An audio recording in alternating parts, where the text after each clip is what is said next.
Meditation music can either deepen your practice or distract your mind completely. Here's how to choose the right one. First, avoid lyrics.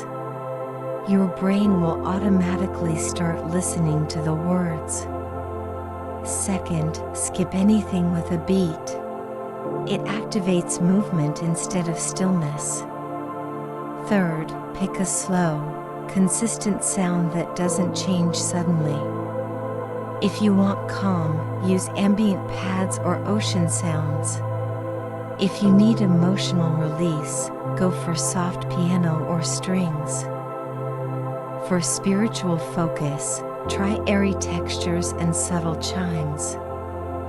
The right music feels like it disappears, but supports every breath you take. Build your own playlist based on how you want to feel, not how it sounds. Your breath is sacred.